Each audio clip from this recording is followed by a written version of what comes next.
नमस्कार दोस्तों, स्वागत है आप सभी का तैयारी जीत के चैनल पर। इस वीडियो में आप सभी लोगों के लिए प्रैक्टिस हेतु बहुत ही बेहतरीन प्रश्नों का कलेक्शन है।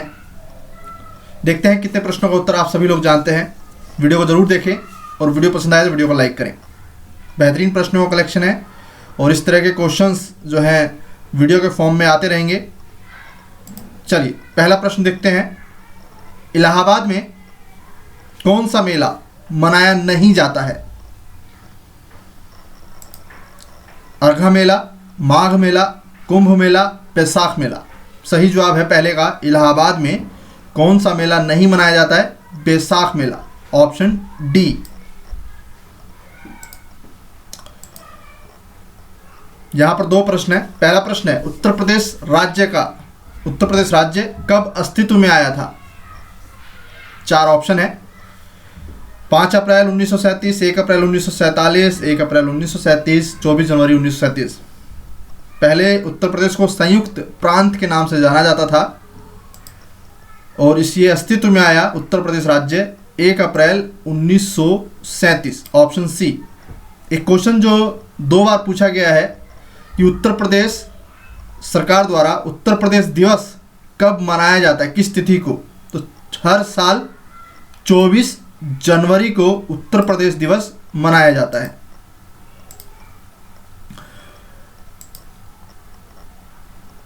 दिल्ली का कुतुब मीनार दुनिया का सबसे ऊंचा ईंट का बना मीनार है। तो इस पे 2 प्रश्न पूछा जाता है। कुतुब मीनार को किसने बनाया?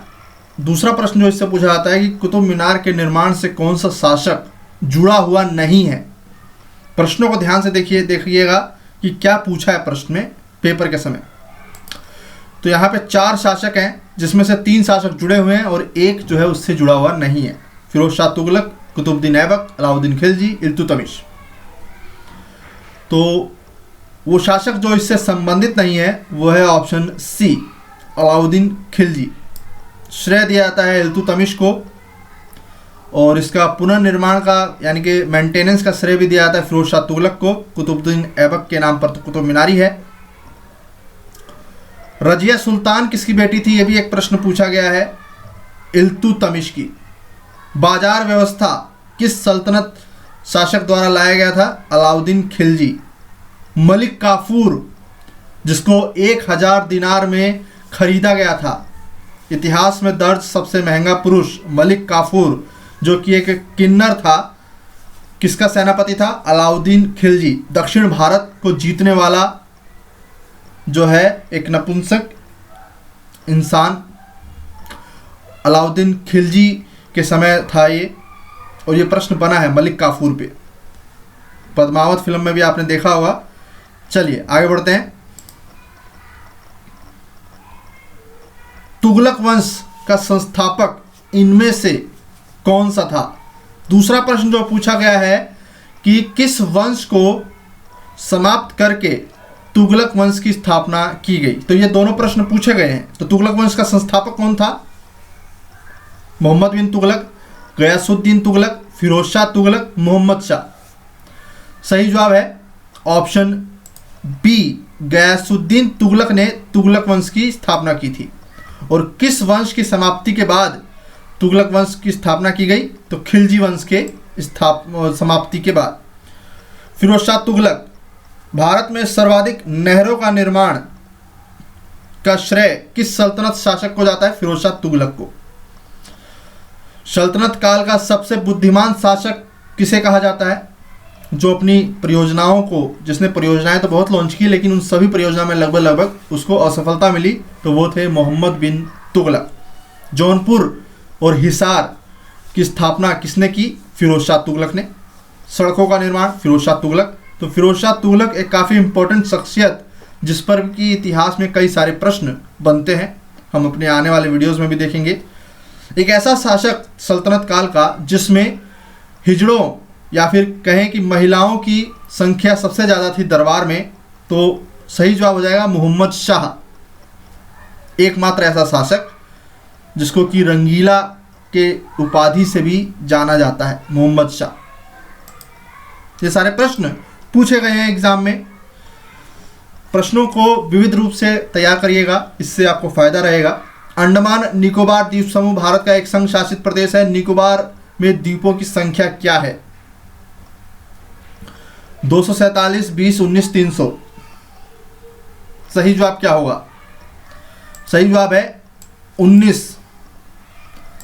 संयुक्त अंडमान निकोबार में कुल 247 है, जिसमें से निकोबार में द्वीपों की संख्या 19 है। चलिए, भारतीय मानक मेरिडियन 5 राज्यों के माध्यम से होकर गुजरता है। उनमें से कौन सा राज्य शामिल नहीं है? आंध्र प्रदेश, उड़ीसा, बिहार, छत्तीसगढ़। भारतीय मानक मेरिडियन 5 राज्यों से होकर गुजरती है। तो यहां पे सही जवाब क्या होगा? सही जवाब है ऑप्शन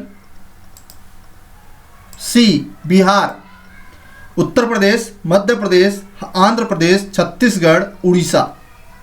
इन 5 राज्यों से होकर गुजरता है भारतीय मानक मेरिडियन।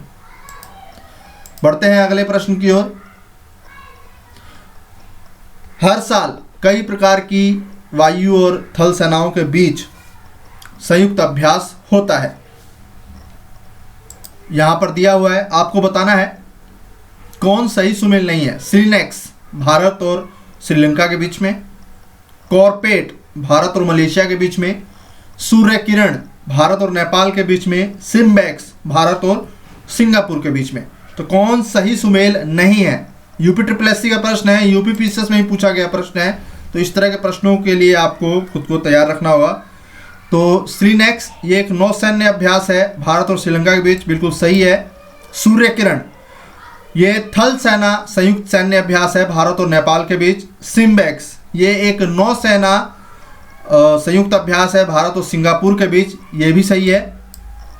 कॉर्पेट भारत और इंडोनेशिया के बीच में होती है और ये नौसेना संयुक्त अभ्यास है। तो यहाँ पे ऑप्शन बी सही सुमेल नहीं है।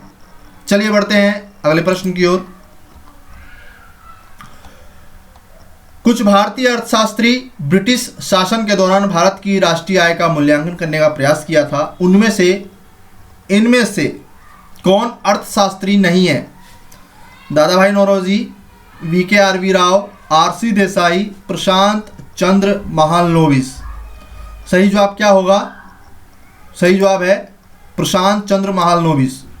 दादा भाई Naoroji the great grand old man of India, ये पहले व्यक्ति थे जिन्होंने जो है भारत के अर्थशास्त्री कहेंगे इनको, जिन्होंने भारत की आय का मूल्यांकन किया। VKRV राव, RC देसाई, तो ये तीनों ही हैं ब्रिटिश काल के दौरान अर्थशास्त्री। जबकि प्रशांत चंद्र महालनोबिस ये हमारे देश के द्वितीय पंचवर्षीय योजना जो है इन्हीं की प्लानिंग पर आधारित थी। तो इन पर भी प्रश्न पूछा जाता है, याद रखिएगा। पंचवर्षीय योजनाएं रूस से प्रेरित हैं। इस तरह के प्रश्न जो है आपसे पूछे जा सकते हैं स्टेटमेंट के रूप में। दुनिया का सबसे बड़ा प्राणी व्हेल मछली, दुनिया की सबसे बड़ी खारे पानी की झील कैस्पियन सागर, दुनिया की सबसे गहरी झील सुपीरियर झील, दुनिया का सबसे बड़ा शीत मरुस्थल गोबी। तो कौन सही सुमेल नहीं है? तो यहां पे जो गलत है वो है ऑप्शन सी।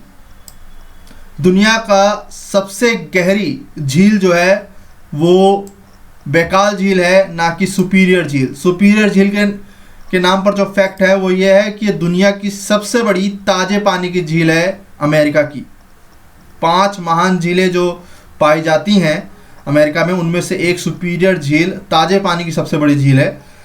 एक और प्रश्न पूछा जाता है कि दुनिया की सबसे ऊंचाई पर स्थित नौका गम्य झील कौन सी है? टीटीकाका झील बोलिविया और पेरू की सीमा पर स्थित है। दुनिया का सबसे बड़ा मरुस्थल सहारा मरुस्थल। लेकिन अगर प्रश्न पूछ ले कि दुनिया का सबसे बड़ा आबादी वाला मरुस्थल, तो भारत का थार मरुस्थल हो जाएगा। दुनिया का सबसे बड़ा शीत मरुस्थल गोबी मरुस्थल है, मंगोलिया, चीन। तो इस तरह के फैक्ट्स आपको पता होने चाहिए। इस तरह के कम से कम 25 से 30 स्टेटमेंट्स हैं, फैक्ट्स हैं, जो मैं विभिन्न वीडियोस के माध्यम से जो है करा दूंगा। एक प्रश्न देखिए, इतिहास का है। असहयोग आंदोलन के दौरान काशी विद्यापीठ की स्थापना किसके द्वारा की गई थी? पुरुषोत्तम दास टंडन, शिव प्रसाद गुप्ता, राजा महेंद्र प्रताप, स्वामी सहजानंद सरस्वती। सही जवाब क्या होगा? 10वें का सही जवाब है शिव प्रसाद गुप्ता। शिव प्रसाद गुप्ता। अगला प्रश्न देखिए, विटामिन्स पर 1 या 2 प्रश्न आपको हमेशा मिलते हैं, तो कुल मिला के 12 से 15 प्रश्न ऐसे हैं, विटामिन्स को अच्छे से कवर करिएगा। निम्न में से कौन सा विटामिन वसा में घुलनशील नहीं है?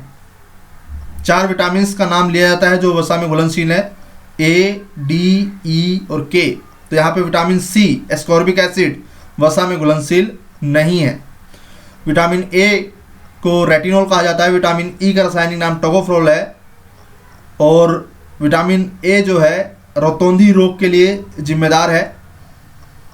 दांतों की समस्या स्कर्वी रोग विटामिन सी, बालों का झड़ना विटामिन ई, ब्लड का क्लॉट ना होना विटामिन के।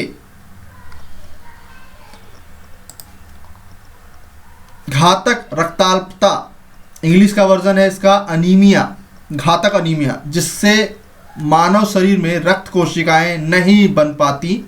किस विटामिन की भारी कमी हो जाती है ऐसे मनुष्य में? 4 ऑप्शन है, तो यहाँ पे सही जवाब हो जाएगा विटामिन B12। इसका रासायनिक नाम है साइनोकोबाइलामीन।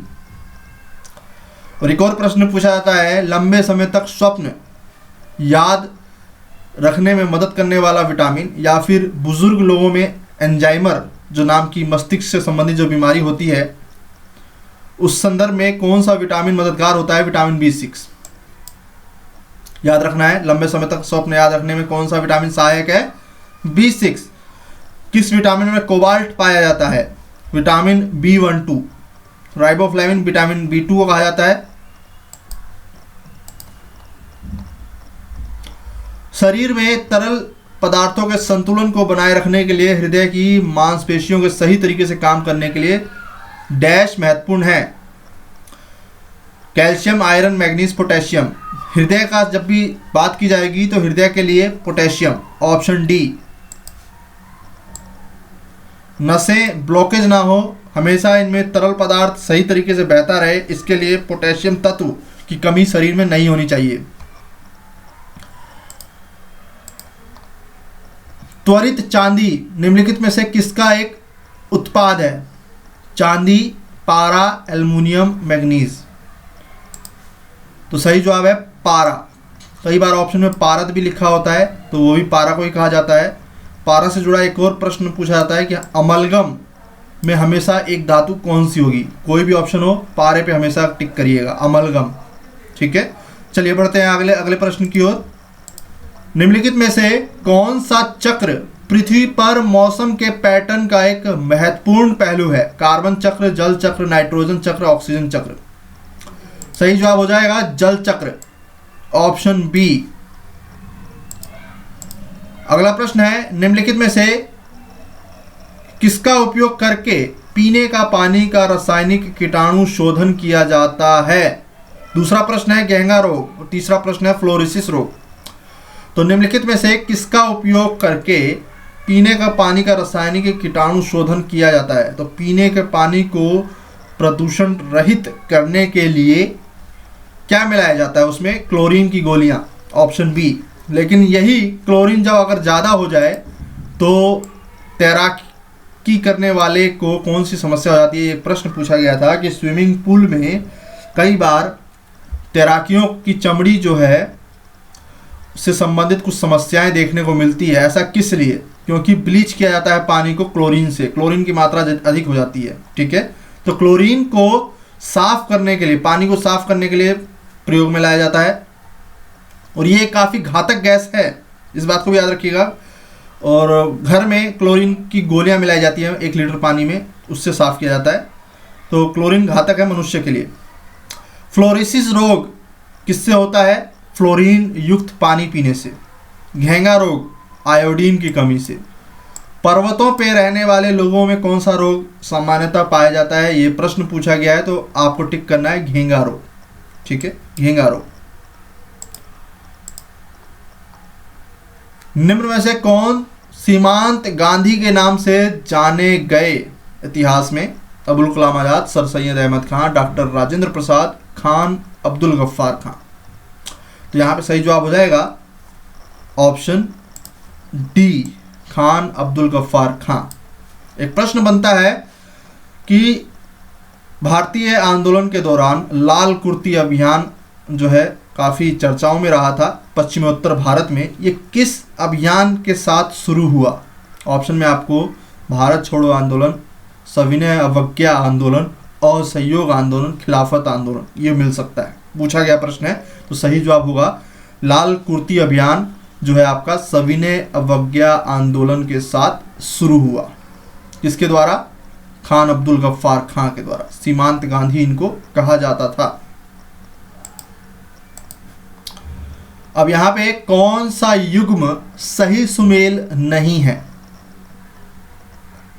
अमीर खुसरो का जन्म हुआ एटा में, सही है। जोश मलिहाबाद, सही है। राम प्रसाद बिस्मिल, इनका जन्म हुआ शाहजहांपुर में। फांसी कहाँ दी गई, ये प्रश्न पूछा गया था एक बार, तो गोरखपुर में। भारतेंदु हरिश्चंद्र, इलाहाबाद, ये गलत है। सही जवाब हो जाएगा भारतेंदु हरिश्चंद्र, वाराणसी। उत्तर प्रदेश से कुछ इंपॉर्टेंट प्रसिद्ध शख्सियत हैं जिनका जन्म, मृत्यु और उनके द्वारा की गई रचनाएं, उनके द्वारा जो है इंपॉर्टेंट घटनाएं, इन पर प्रश्न जो है यूपी के एग्जाम्स में बनते हैं, तो तैयार करके अपना रखिएगा।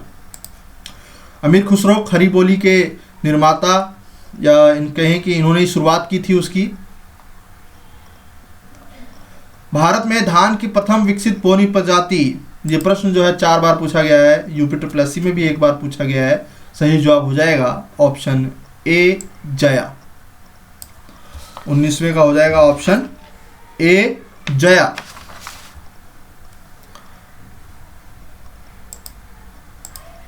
किस विकिरण में सबसे कम तरंग दैर्ध्य होता है? एक्स किरणें, गामा किरणें, अल्फा किरणें, बीटा किरणें। सबसे कम तरंग दैर्ध्य, तो सबसे कम तरंग दैर्ध्य जिसकी भेदन क्षमता सबसे ज़्यादा होगी, उसकी तरंग दैर्ध्य क्षमता उस सबसे कम होगी। तो सबसे ज़्यादा भेदन क्षमता यानी कि सबसे खतरनाक गामा किरणें होती हैं। तो सबसे कम तरंग दैर्ध्य किसकी होगी? गामा किरणों की। Option C. चलिए आगे बढ़ते हैं। निम्नलिखित ईंधनों में से कैलोरी मान सर्वाधिक किसका होगा? या फिर सिंपल भाषा में कह दिया जाए कि सबसे ज़्यादा ऊष्मा जो है देने वाला प्रोडक्ट इनमें से जो है उत्पाद कौन सा होगा? लकड़ी, एलपीजी, मीथेन, हाइड्रोजन गैस। अभी हाल ही में उत्तर प्रदेश का जो है आरओ एग्ज़ाम हुआ था, उसमें एक प्रश्न पूछा गया था कि कौन सी गैस आदिम मानव काल में उपस्थित नहीं थी। 4 गैसेस दिए गए थे जिसमें मीथेन का भी नाम था। तो मीथेन पर टिक जो करना था, सही जवाब मीथेन था, जो मानव द्वारा निर्मित नहीं थी। कार्बन डाइऑक्साइड थी उस समय, अमोनिया भी जो है थी, लेकिन मीथेन नहीं थी। मीथेन उसका आंसर माना है आयोग ने। यहाँ पे सही जवाब हो जाएगा option D, hydrogen gas. Hydrogen gas का मान सर्वाधिक होगा। और ये भी प्रश्न में अगर ऑप्शन आ जाए आदिम मानव काल में ये गैस भी उपस्थित नहीं थी, इसको बनाई जाती है मानवों द्वारा जो है H2O से अलग करके, जो कि पानी का सूत्र है। ठीक है, हाइड्रोजन गैस बहुत ही ज़्यादा अत्यधिक ज्वलनशील गैस है और ये रॉकेट्स में यूज किया जाता है, जेट इंजन्स में यूज किया जाता है। हुमायूं द्वारा लड़े गए 4 प्रमुख युद्ध, देखिए ये क्वेश्चंस बार बार पूछा जाता है कालक्रम के लगाने के रूप में। तो यहाँ पर हुमायूं द्वारा लड़े गए 4 प्रमुख युद्धों का तिथि अनुसार सही कालक्रम बताना है आपको। देवरा का युद्ध जौनपुर की ओर से हुमायूं की सेना और महमूद लोदी की सेना के बीच में 1532 में हुआ था। चौसा का युद्ध 1539 को हुमायूं और शेर खां की सेनाओं के मध्य गंगा नदी के उत्तरी तट चौसा नामक स्थान पर हुआ था और हुमायूं हार गया था। और इसी युद्ध में शेरशाह ने अपनी शेर खां की उपाधि ग्रहण की थी। कन्नौज का युद्ध, जिसको कि बिलग्राम का युद्ध भी कहा जाता है, कन्नौज में लड़ा गया था 1540 में। फिर आएगा आपका सरहिंद का युद्ध 22 जून 1555 को हुआ था। इसमें अफगान सेना का नेतृत्व बैरम खान ने किया था और इसमें हुमायूं को सफलता मिली थी। तो यहाँ पे सही जवाब है ऑप्शन डी, देवरा, चौसा, कन्नौज और सरहिंद। ये क्वेश्चन दोस्तों बहुत ज़्यादा इंपॉर्टेंट है, अभी जो है यूपी के एग्जाम्स हुए थे उसमें भी पूछा गया था, इसको मैंने शामिल किया है। इस तरह के प्रश्न जो हैं बार बार पूछे जाते रहे हैं, कालक्रम वाले, ठीक है। पॉलिटी का प्रश्न है, संविधान में मंत्रिमंडल यानी कैबिनेट शब्द का उच्चारण लिखित रूप में सिर्फ एक जगह मिलता है, किस आर्टिकल में? अनुच्छेद 352, अनुच्छेद 74, अनुच्छेद 356, अनुच्छेद 76। सही जवाब हो जाएगा आपका ऑप्शन बी, अनुच्छेद 74(1). एक मंत्रिमंडल की व्यवस्था करेगी, संविधान करता है, जिसका काम होगा राष्ट्रपति को सभी कामों से अवगत कराना।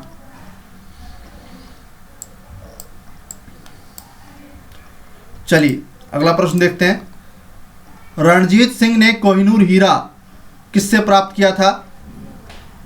इस समय इंग्लैंड में है हमारा कोहिनूर हीरा, आंध्र प्रदेश के गोलकुंडा खान में मिला था कोहिनूर हीरा, जो कि उस समय दुनिया का सबसे भारी हीरा था। 1809 में काबुल से भागकर आए शरणार्थी शाह शुजा दुर्रानी ने रणजीत सिंह को भेंट में दिया था कोहिनूर हीरा, ऑप्शन ए। ये भी प्रश्न पूछा था कहाँ पाया गया था, भारत के किस राज्य में? आंध्र प्रदेश के गोलकुंडा खान में। दोनों प्रश्न को याद रखिएगा। हेनसांग की भारत यात्रा के साथ सूती कपड़ों के उत्पादन के लिए सबसे प्रसिद्ध नगर इनमें से कौन सा था? वाराणसी, याद रखिएगा वाराणसी।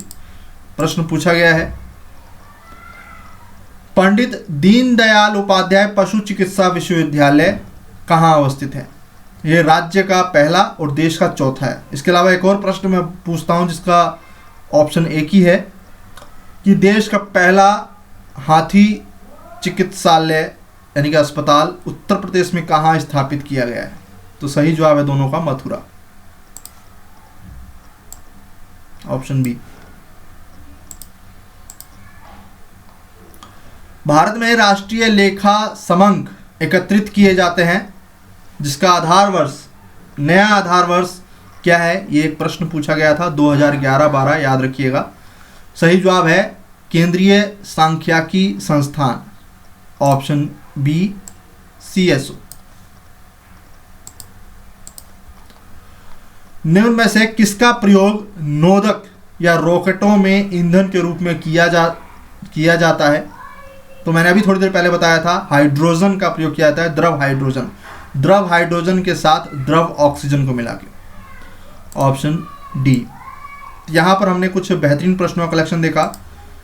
कमेंट सेक्शन में ज़रूर बताएं कि आपको आज का वीडियो कैसा लगा। इसके अलावा इस तरह के वीडियोस मैं लाता रहूँगा, चैनल के साथ जुड़े रहें। मिलते हैं अगले वीडियो में।